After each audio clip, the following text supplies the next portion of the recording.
கடவுளுடன் காலை வணக்கம்.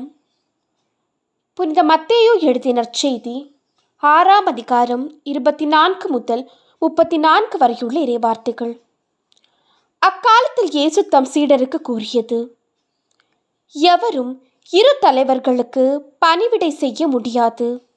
ஏனெனில் ஒருவரை வெறுத்து மற்றவரிடம் அவர் அன்பு கொள்வார், அல்லது ஒருவரை சார்ந்து மற்றவரை புறக்கணிப்பார். நீங்கள் கடவுளுக்கும் செல்வத்துக்கும் பணிவிடை செய்ய முடியாது. ஆகவே நான் உங்களுக்கு சொல்கிறேன், உயிர் வாழ எதை உண்பது, எதை குடிப்பது என்றோ, உடலுக்கு எதை உடுத்துவது என்றோ நீங்கள் கவலை கொள்ளாதீர்கள். உணவை விட உயிரும் உடையை விட உடலும் உயர்ந்தவை அல்லவா? வானத்து பறவைகளை நோக்குங்கள். அவை விதைப்பதும் இல்லை, அறுப்பதும் இல்லை, களஞ்சியத்தில் சேர்த்து வைப்பதும் இல்லை. உங்கள் விண்ணக தந்தை அவற்றுக்கும் உணவு அளிக்கிறார். அவற்றை விட நீங்கள் மேலானவர்கள் அல்லவா?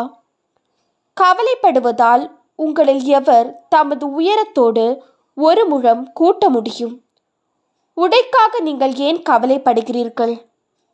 காட்டு மலர் செடிகள் எப்படி வளருகின்றன என கவனியுங்கள். அவை உழைப்பதும் இல்லை, தூர்ப்பதும் இல்லை. ஆனால் சாலமோன் கூட தம் மேன்மையில் எல்லாம் அவற்றில் ஒன்றை போலவும் அணிந்திருந்ததில்லை என நான் உங்களுக்கு சொல்கிறேன். நம்பிக்கை குன்றியவர்களே, இன்றைக்கு இருந்து நாளைக்கு அடுப்பில் எரியப்படும் காட்டுப்புல்லுக்கு கடவுள் இவ்வாறு அணி செய்கிறார் என்றால் உங்களுக்கு இன்னும் அதிகமாக செய்ய மாட்டாரா? ஆகவே எதை உண்போம், எதை குடிப்போம், எதை அணிவோம் என கவலை கொள்ளாதீர்கள். ஏனெனில் பிற இனத்தவரே இவற்றையெல்லாம் நாடுவார். உங்களுக்கு இவை யாவும் தேவை என உங்கள் விண்ணக தந்தைக்கு தெரியும். ஆகவே அனைத்திற்கும் மேலாக அவரது ஆட்சியையும் அவருக்கு ஏற்புடையவற்றையும் நாடுங்கள். அப்போது இவை அனைத்தும் உங்களுக்கு சேர்த்து கொடுக்கப்படும்.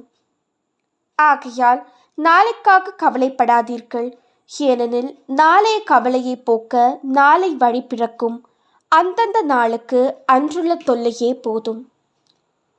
இது கிறிஸ்துவின் நற்செய்தி. இந்த நாள் இனிய நாளாக அமைய வாழ்த்துக்கள். பல பல புதுமைகள், பெருமைகள், இனிமைகள் இறங்கிய நல்ல நாள், ஒரு நல்ல நாள், நம் தேவன் தந்த நாள். இது நல்ல நாள், ஒரு நல்ல நாள், நம் தேவன் தந்த